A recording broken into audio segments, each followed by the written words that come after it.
Hey, in this episode of Rethinking Youth Ministry, we are talking about self-harm. So if you have people around you, maybe kids or teenagers who you do not want to hear about this subject right now, then go ahead and put on your headphones now.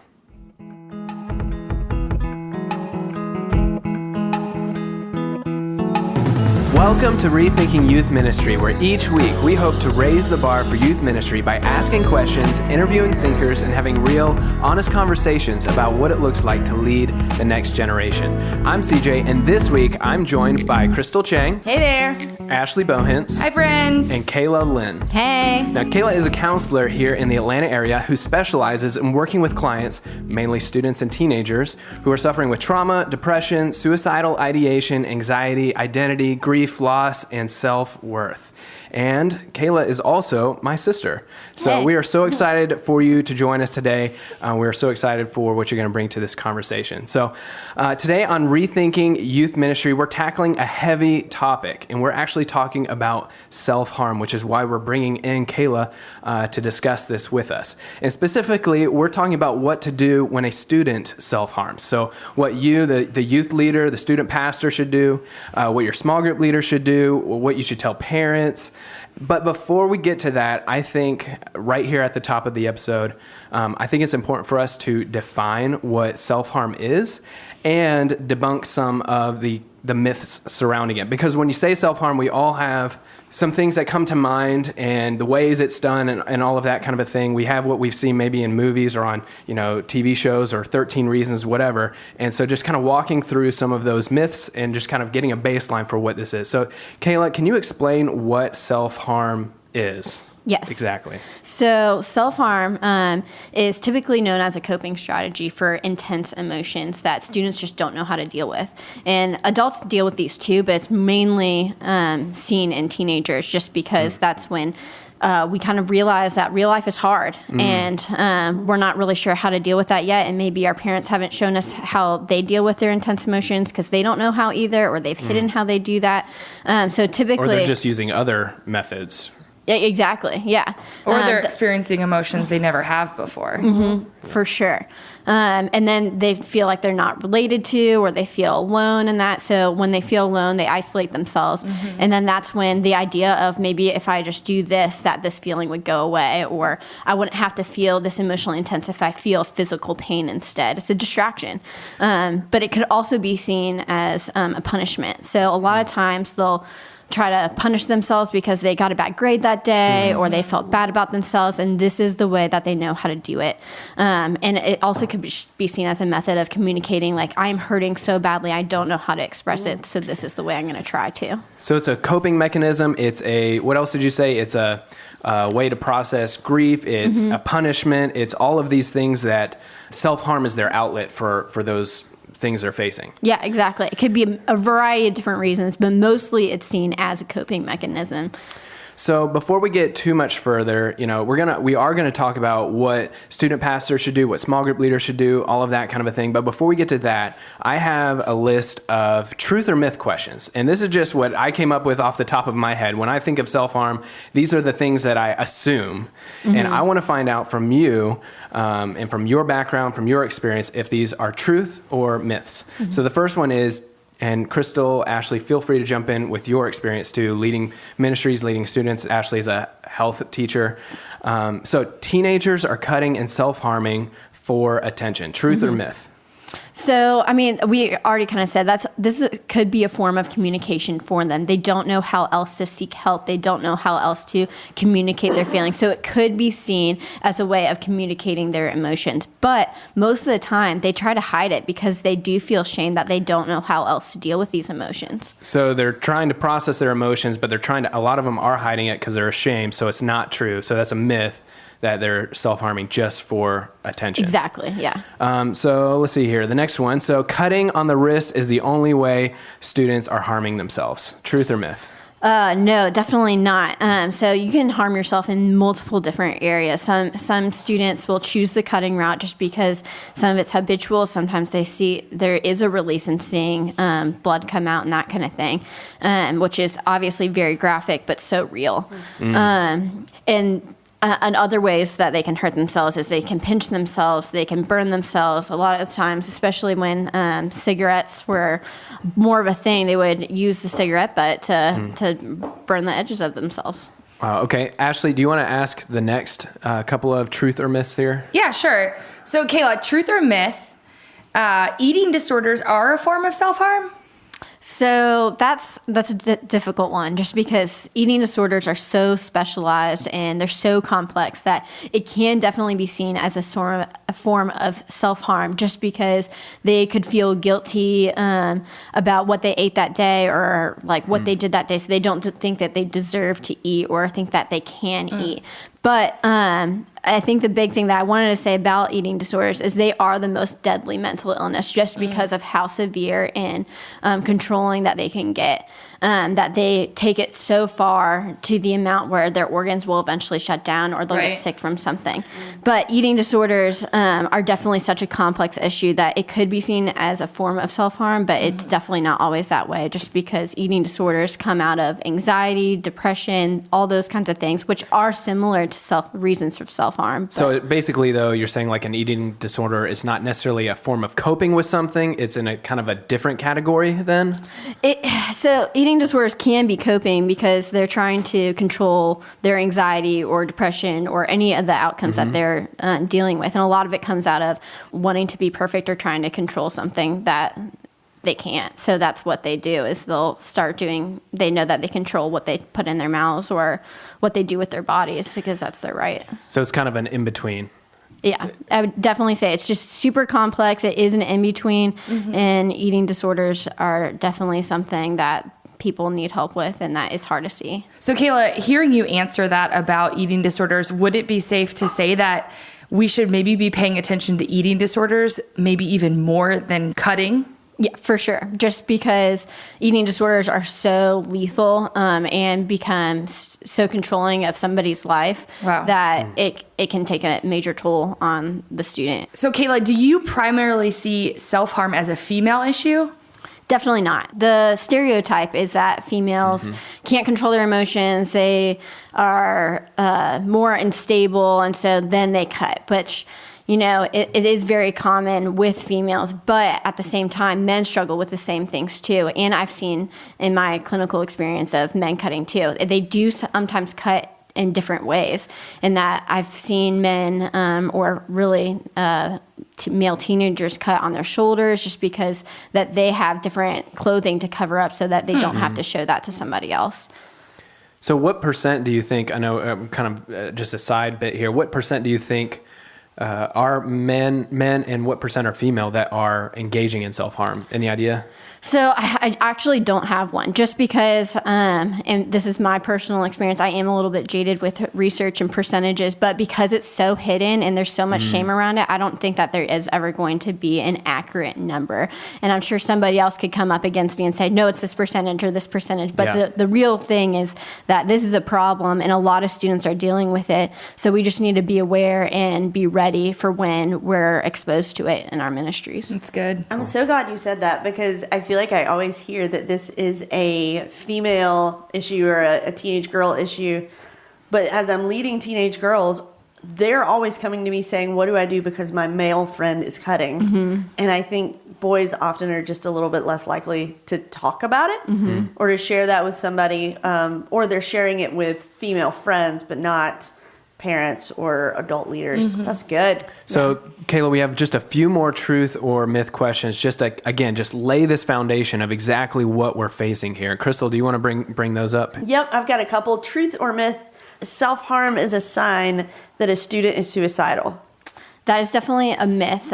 So these things can come hand in hand. Which is so crazy, because that's just like not what you expect. Yeah, for sure. So typically self-harm is a way of coping with that intense emotion because they don't know how else to do that. Suicide is, I don't have hope, I feel stuck, and I can't get out, and the only way that I know how to get out of this situation is if I hurt myself and end this. So those are the main differences that I would say. Yes, they can go hand in hand, just like if we're sick and have a low immune immune system. We can have multiple things going on. We can have an ear infection and strep throat, but that does not mean that one... They're connected. Exactly. So those That's are really just surprising. Exactly. So because with mental illness and, difficulty expressing emotions, a lot of times because they don't know how to express their emotions, they can feel stuck. And that's when both of those can go hand in hand, but typically cutting is not lethal in that I'm pretty sure that with the technical statistic, if we want to start bringing statistics in, is that it's 0.01% that are self-harming and no, suicidal? 0.01% that a student is going to kill themselves over cutting. Okay. That cutting is going to lead to that. Exactly. Okay, Just because when students cut, they're trying to hide it, and they know that it's going to be that this isn't the end. So typically they don't cut in the most lethal areas. Like they'll cut on their legs, they'll cut on their shoulders where our anatomy isn't going to fail us. Wow. That is fascinating. Wow. So, speaking of mental illness, you mentioned it, truth or myth, self-harm is a sign of mental illness. So that's a tricky one because self-harm is a symptom of a mental illness, but that does not mean that they fit that whole category of the mental illness. So that just because somebody's cutting does not mean that they're going to fit the whole diagnosis of depression. Although that they may feel depressed, maybe the severity and intensity isn't to the point where they will fit what we call the diagnostic criteria. So we have a manual that we have to check all these boxes to see if they fit the whole criteria. And just because they self-harm does not mean that they're going to automatically fit the rest of them. So you brought up depression. Is self-harm always associated with students who have depression, or are there not depressed students, or undepressed? Is undepressed a word? Undepressed. I'm depressed trying to come up with a word. Are there students not suffering from depression who still self-harm? For sure.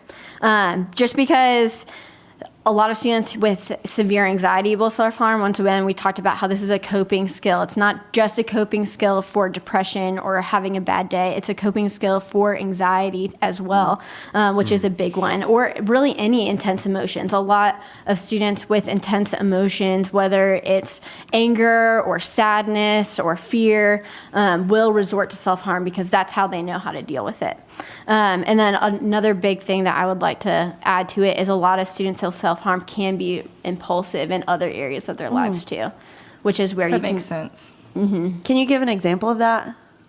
So some students who self-harm may be more apt to do drugs or drink alcohol or fall into peer pressure just because the struggle is already, I don't know what to do with this emotion. I don't know what to do with this pressure, so I'm going to do this. Whereas other students might have a little bit more time in between. I feel this intense emotion, so I'm going to do this. They have more of that thought process in order to choose something that might be healthier for them. I got you.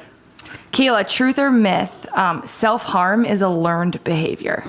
Ooh, so that's tricky. We didn't have that one on the I prep know. sheet. We're just coming That's up okay. with them as... Well, I know that because we that's like a this game conversation that happens. So this is how I think, because a lot of people are like, oh, self-harm is a resort of media, or, Right.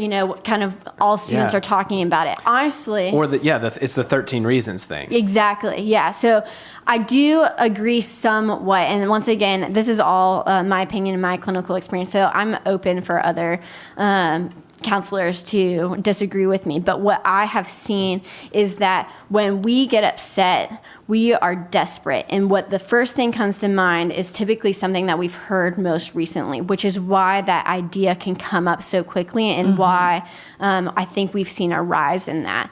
Because before, that wasn't as common. Right. So it's not the first thing that comes to mind. Maybe before, the first thing would come to mind would be smoking a cigarette, or would be drinking, or would be going to exercise or talk to somebody. But because I don't think that idea is as readily available in our mind, that's why there is that increase in what we've seen in self-harm. Which brings up attention, right? Because if it's the most recent thing that they've heard of, talking about it with students makes it tricky, right? Yes and no, because I think the difference is we're talking about it differently, and we're saying this isn't the only way to deal with your emotions. So when they have that readily available in their minds, they might think twice versus feeling stuck with That's it. good. Wow. That's helpful because I was wondering, are we doing students a disservice if we talk about it at church from the stage in our small groups. Is that okay? My go-to answer would be yes, we should do that, but Yeah. I also don't want to be the one who plants the first seed. Right. No, I definitely think it's okay, because once again, we talked about how shame is so wrapped up in self-harm, and they don't want to do it, and they feel like they're the only ones, which isn't true. So when we talk about it on stage, we're making it so that you can talk about this and not feel bad about yourself. You can talk about this, and there are other solutions. You can talk about this, and we will figure this out together. And that way they feel, number one, less alone. Number two, there's something else that they can do. There's hope. And that's what I think what's great about youth ministry is you can bring hope to the stage. Wow, that was a ton of great information. Thanks for answering all these questions that we're throwing out at you. And, I think it was great to start there, though, because the first step in having this conversation is really just understanding what we're talking about and what we're dealing with here. But if you're a student pastor, Crystal, Ashley, if you're a student pastor, what's the tension you're feeling around this topic? As we get into, okay, now we understand it, now what do we do about it? Why is this such a difficult thing for youth leaders to talk about? Well, I think there's a couple of reasons. One is not every kid is dealing with it. And I think we all feel this tension of, if I bring it up, am I going to cause their minds to go somewhere? It's the same tension we feel for suicide, for pornography, for anything else. If I bring it up, am I the one who's going to trigger that for them? Right. And then the other tension is just if a kid is dealing with something so shame-inducing, is the stage the best place to address that? Yeah. Or does it feel like we're singling out kids who are struggling? I think another tension student pastors are probably feeling is not understanding enough about the topic to feel comfortable to talk about it. And knowing that self-harm, even though that's the common denominator of what we're talking about, the reason behind why they're doing it is always different, which can be very intimidating for a student pastor to engage in a conversation about that, especially if they don't do it that often. The newer you are to this field, and when you haven't had those conversations, it's hard to know how to react. How strong should you react? How casual should you react? How do you train somebody else to do this when you don't even know how to do this? And how soon do you train somebody? And really, how great can you be at it if you haven't ever had that conversation? That's great. That's good. So in your experience, how have you faced this or dealt with this, or have you seen this issue in your students that you've led? As you've led ministries or led small groups, have you faced this? Well, I've never led a small group where this wasn't an issue. True. In the last 15 years, I've never had a single small group where I didn't have one cutter, and usually it's multiple. And in addition, I probably would say I've also never had a classroom where this didn't come up. Male or female, at some point, there's a student who admits to this. So, Crystal, I'm just going to poke. So how do you approach this with the girls that you are leading? Or have you been able to navigate this, and what does that look like?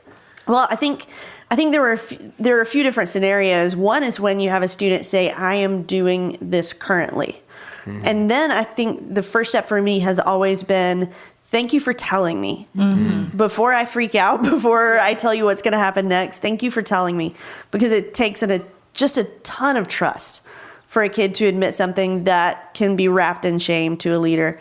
And the next thing is, I think that's what you just said is so important. I don't want our listeners to miss that, is before reacting or asking the question why or what's going on, affirming how brave they are and courageous they are to even bring it up. That's so good. Yeah. Particularly with girls, it's usually a thank you for telling me, and I'm so proud of you, which kind of diffuses the shame Yes. at the beginning. So courageous, It's a huge deal. And then we talk about what's going to happen next, because while this is a spiritual environment, and certainly part of this is a spiritual issue, it's not all spiritual. And there are some very real, practical, not church steps that may need to be taken as far as having a conversation with their parents or getting some professional help. And that's when a student tells me they're doing something that harms themselves, that's one of those issues that can never stay with me as a small group leader. So I usually loop in the church staff if it's a church conversation, and then we move to parents and encouraging them to find professional help. In the classroom, that's a different issue because there are some legalities that are always going to push me to a school counselor has to know. and referring them that way. But I also never make that a surprise to the student. That's always part of the conversation is these are the things that are going to happen next. I don't want you to be surprised. I will go with you to these conversations. You don't have to go there alone, but this is what's going to happen. Right. So before we get into specifics of how student pastors should be talking about this and small group leaders, Crystal just shared her experience. Ashley, what's been your experience as a ministry leader, as a former health teacher? What have you seen? What have you done when it comes to students and self-harm? Yeah, I echo a lot of what Crystal just said, and in an effort not to repeat literally what she just shared. I've had the same experience in the classroom, as a ministry leader, as a small group leader, as a coach on a team. And I think specifically as a middle school health teacher, I know that every health classroom around this country is required to talk about self-harm, suicide, and depression. And I know as a teacher, that would always be like a trigger for people to talk about it way more than any other time of the year, because we opened the conversation. And I had so many students who had come to me, and as Crystal said, we had to get obviously the school counselor involved. And part of that, specifically, when you're trying not to ruin trust with a student when they share something like that, working on getting the student to understand why you would want to get an adult involved and helping, almost making them think it's their idea and that they're just coming to you to figure out how to tell an adult. And that helps keep the trust intact. But I know that when I transitioned over from being a health teacher to a ministry leader, I always paid attention to the school system so that I knew when that unit in their health class was coming, because I knew as a youth pastor, that meant that was going to be heightened in every small group. Wow. Yeah. And that's a great tip. I always would notify my small group leaders, and we would pay closer attention during that time. Wow. That's great. That's so great. And particularly if you're leading middle schoolers as you were, I feel like this is almost a bigger conversation, and I may be wrong about this, but with the high schoolers that I serve, I feel like less often I have the conversation about I am an active self-harmer, and more often I have the conversation of this is what I did in middle school, and now I'm super embarrassed about it. Right. Should I share that story? And I think, my goodness, how many middle schoolers are doing this? Is this part of just the puberty transition and trying to figure out what to do with all these new emotions in my head? Maybe it is, maybe it isn't, but I think that presents a unique challenge for middle school leaders, maybe even more than high school leaders. So go ahead. I was Ashley. thinking just, if there's one word that I would describe middle school, it's change. And this would just support what Kayla, you shared about self-harm being part of like wanting to control your environment. I mean, when everything around you and in you is changing in middle school, it would make sense why this specific issue would maybe be on the incline. So do you see this, Kayla, popping up in middle school a lot with middle school students? What age is it like, here's where it's like, here's the on-ramp? Is there such a thing? Yeah. So first off, kind of going back to sharing with other people, I think the biggest thing when you do share is this is what I'll tell my students too, because if they say that they're going to hurt themselves or somebody else, every counselor is liable to tell somebody. That's when we can break confidentiality. Right. And a lot of times the student's like, wait a second. No, I didn't mean it, or I'm not doing it anymore. But the thing is that I tell them is, if I don't tell somebody, how do you know that I'm taking you seriously? That's a great point. By sharing with somebody, I am taking you seriously. I believe you. I see you, and I want to help you, and I care so much for you that I'm not going to let this go to chance. That's so great. That's so One thing I always tell my students is I give them the example of like when somebody's experiencing a physical injury versus a mental injury. Like when you see somebody in the middle of the road get hit by a car, they're laying there, they're injured. What do you do as a student? The student always answers, I would call for help, or I would get somebody to help them. And then you try to help them understand, like when you're going through something emotional, it's hard to see it, but the injury is still there, and it's the same. So what you would do for a physical injury should be the same thing you would do for somebody who's emotionally injured. And one thing I would say to a youth leader, and this may be a personal soapbox of mine because I've seen it go wrong so many times, is don't say to a kid, you have X number of days to tell somebody or I will. I've just seen that go badly so many times, including I lost a student to suicide because someone said that to them. Wow. Offer to go with them. Yep. Yeah. Go with them to tell somebody. Don't put a kid on a deadline where they see a ticking clock. Yeah. I think that's helpful, because I think it's a really great opportunity and a teaching moment to help students develop the skills and how to talk about something really hard and talk about what they're struggling with. So it's actually a really unique opportunity that presents itself. So I want to get to what a student pastor actually needs to communicate from stage. But in case anybody was listening and thinking, hey, they drove past that question, I wanted to ask you, Kayla, We'll go again. back. So do you know when that on-ramp is for a student who's self-harming, or like, is it like, hey, this is a huge deal in middle school, or, what have you seen and experienced? What is the counseling world, noticing there? No, so I think it can be either, which I know is not the best answer for Right. anybody, not what somebody's looking for. Everybody's looking for something concrete. When should I look for this? Right. But I definitely do think, it start a lot in middle school, just because, once again, we kind of talked about how real life gets. Everybody doesn't look back at middle school years thinking those were the best years of my life. Right. Or at least I didn't. So when If you did, then that's just... I'm so sorry. Yeah. Yeah. So when life gets hard and we don't know how to cope with emotions, which is typically why we even go there in the first place, that's where you can see it a lot in middle school. But sometimes that intensity hasn't happened yet. That real life reality hasn't happened yet, where you can start seeing it in high school as well. So I've seen both. So it's the on-ramp, though, really is the heavy, intense emotions. The real life is starting to weigh on me, and I need to cope somehow. Yeah, and it's not necessarily, it could start with my parents are getting divorced, but it could start with, identity. I don't know who I am, and that's where a lot of those questions come up in middle school too, and that can be a really difficult thing for a middle schooler to deal with on their own. So for the student pastor, the youth leader who's listening is like, okay, I'm bought in, I'm following, I'm tracking. Now what? What does a leader need to be communicating? Let's start with from the stage. What do they need to be saying? Is it just, obviously they're not going to stand up there and be like, hey, whatever, like we're going to get help for everybody who's dealing with this. Like, but what's the truth that they're trying to communicate from stage? What would you suggest, Kayla? So I guess that's hard because it depends on whether they're wanting. I don't think that they have to do a self-harm talk in order to talk about this, just because this is just another area in our lives where we struggle. And I think that can just be included. And because youth ministry is so good at dealing with practical problems that students are facing anyways, I think it can be added to. At the same time, before even addressing that, I think it's going to be super important for any youth ministry to know, okay, what is our protocol? Who are we going to talk to? Who are we going to go to? And I do think it is helpful to have a line of counselors already that you've talked to, that you trust, that are on the same page with you, at least mostly theologically, so that they can help lead your students in the direction that they need to be led. So you could just call out self-harm from the stage, but it's also like, hey, let's just talk about it practically as another thing we're consistently struggling with when we talk about, faith and hope and what we're facing.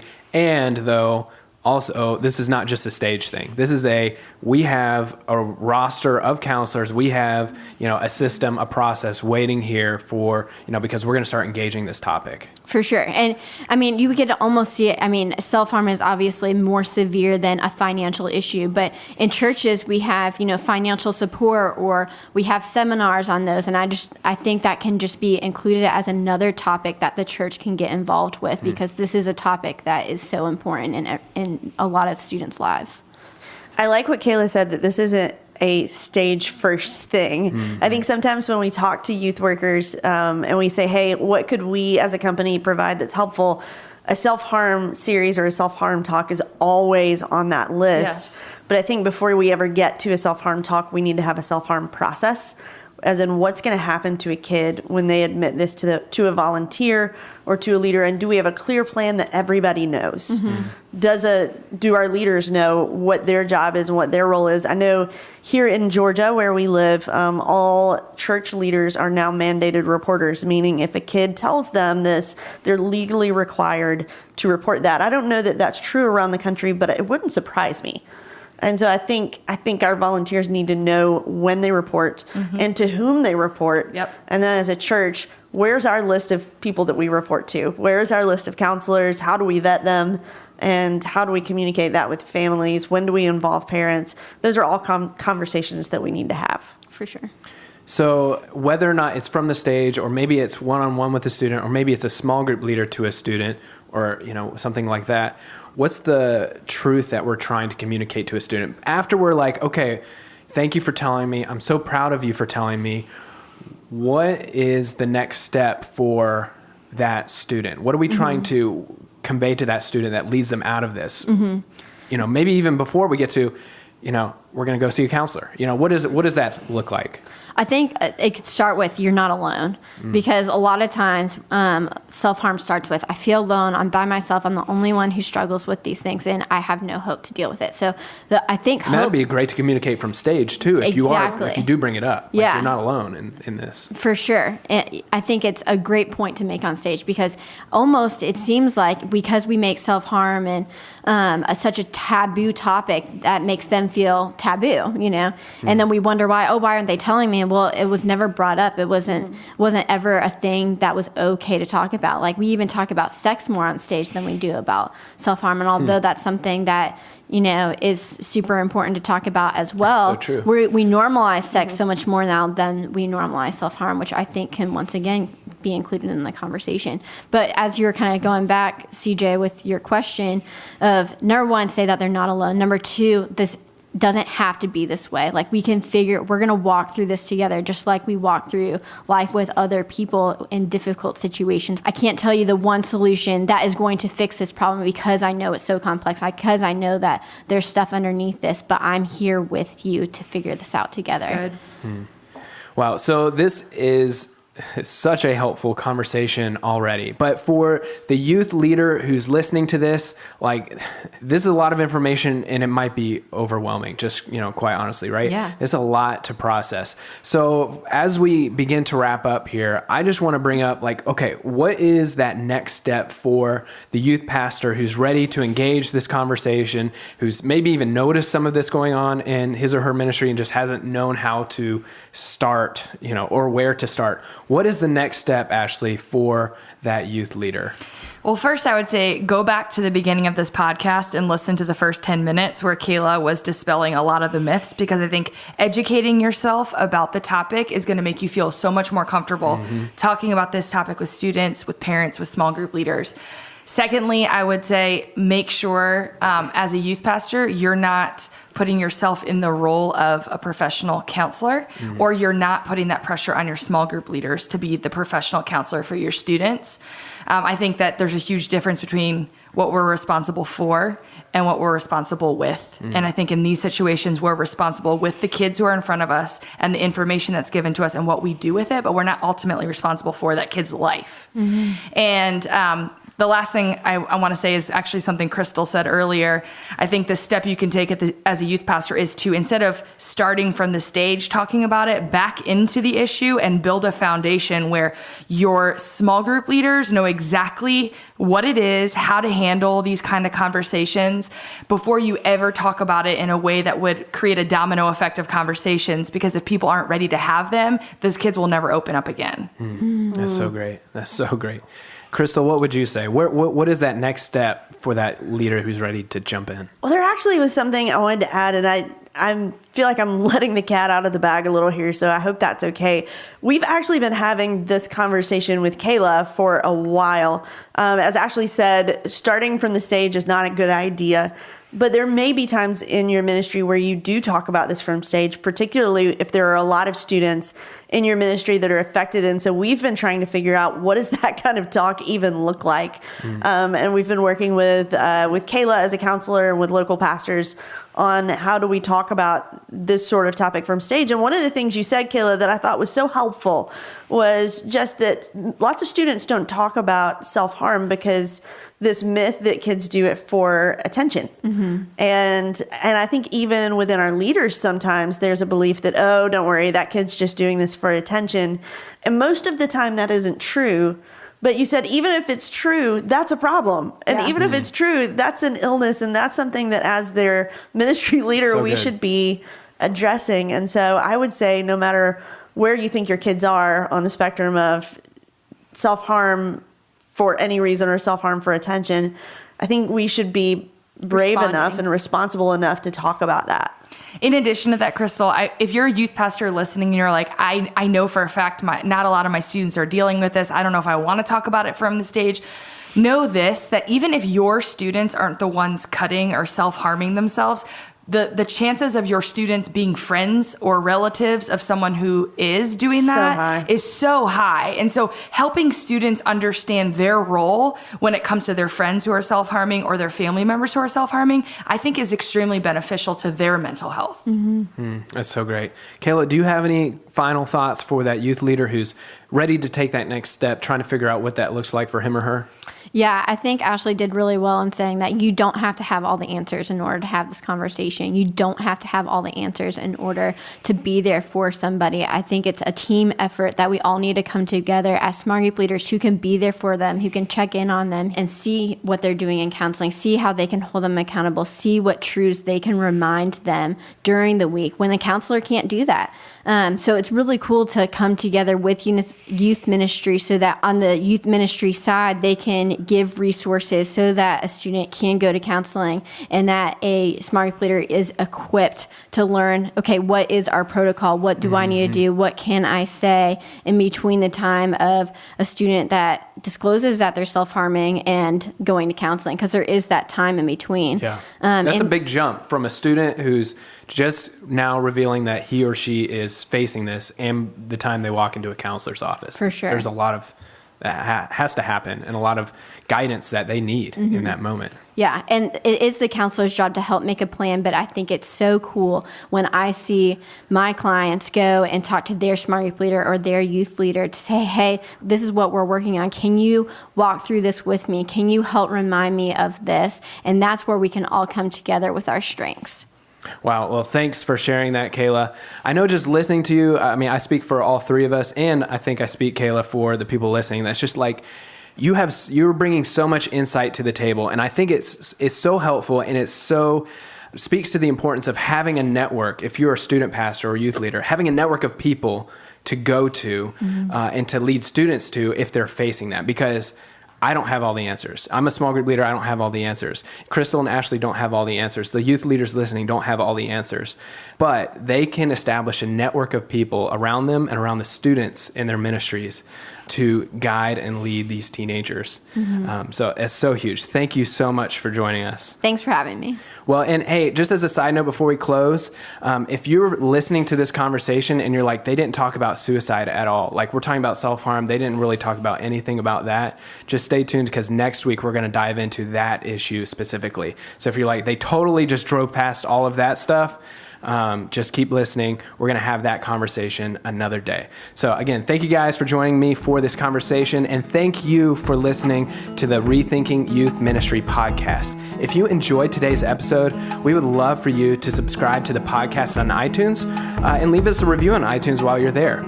Your review will help us make this podcast better. And if you had a friend or a fellow student pastor, or maybe even parents or your small group leaders came to mind as you were listening to this, who need to hear this information, pass along this podcast. This is a great resource for them, and you can forward them onto our website, rethinkingym.org. They can listen to the whole episode there, rethinkingym.org. But until next time, I'm CJ. I'm Crystal. I'm Ashley. I'm Kayla. And thank you for listening.